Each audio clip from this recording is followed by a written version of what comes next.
दिनों पहले नेपाल के रिमोट एरिया में 9000 फीट ऊंचे पहाड़ की चोटी पर ये हॉस्पिटल कुछ ऐसा दिखता था।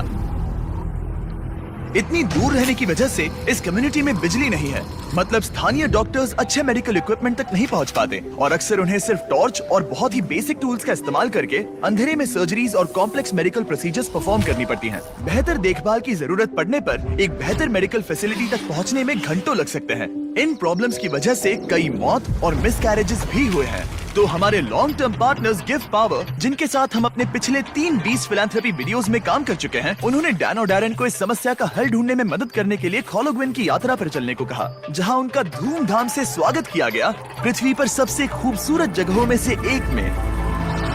पहली सुबह डैरेन की मुलाकात संजय नाम के एक स्थानीय गिफ्ट पावर इंजीनियर से हुई, जिसने उसे नीरा के बारे में एक दुखद कहानी सुनाई। उस गांव की एक महिला जिसने ठंड के मौसम में मेडिकल फैसिलिटीज और इक्विपमेंट की कमी के कारण अपने बच्चे को खो दिया था। उसे सबसे करीब के बर्थिंग सेंटर तक बारिश में चल के जाना पड़ता था और क्योंकि बर्थिंग सेंटर दूर था, इसलिए वो सेंटर तक नहीं पहुंच सकी और उसे बच्चे को खोना पड़ा। और सरकारी फंडिंग की कमी के कारण इस अस्पताल को कम से कम 2030 तक बिजली नहीं मिलेगी।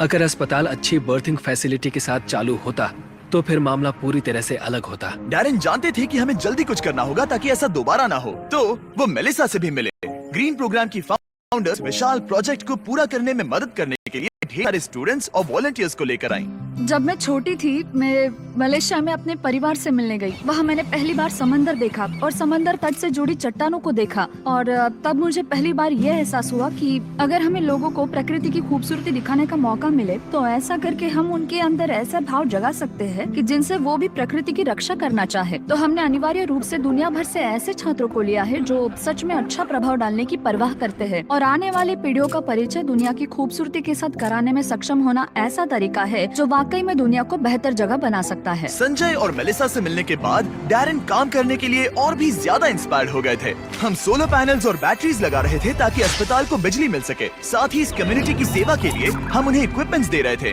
जिससे एक सेफ और मॉडर्न बर्थिंग सेंटर बन पाए। ठीक है, हम पहले दिन के लिए तैयार हैं। 3, 2, 1 फिलैंथ्रोपी।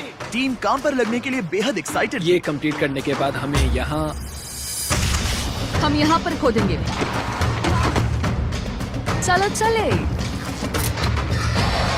पहले दिन के अंत तक टीम सारी खुदाई और वायरिंग का काम पूरा कर चुकी थी। Your future? लेकिन इस गांव के लोगों के बारे में कुछ तो बात है। उनकी प्रामाणिकता, उनके दोस्तानेपन और उनके खुलेपन ने मुझे कुछ ही दिनों में ऐसा एहसास करवाया जैसे मैं उनके परिवार का ही हिस्सा हूँ। जैसे ही हम इस घर की ओर बढ़े, कोई अंदर भागा और उसने आग जलाई और वहाँ से धुआं निकल रहा था। हमें नहीं पता कि क्या हो रहा है, लेकिन वो हमारे लिए चाय बना रहा था। ये अदरक वाली हिमालयन काली चाय है और मैंने अपनी पूरी जिंदगी में इससे बढ़िया चाय कभी नहीं पी। यही यहाँ की संस्कृति है। ये लोग वाकई में बहुत काइंड और वेलकमिंग है और हम जहाँ भी जाए वो हमारा ख्याल रखना चाहते हैं। उन्होंने हमारे लिए अपने घरों के दरवाजे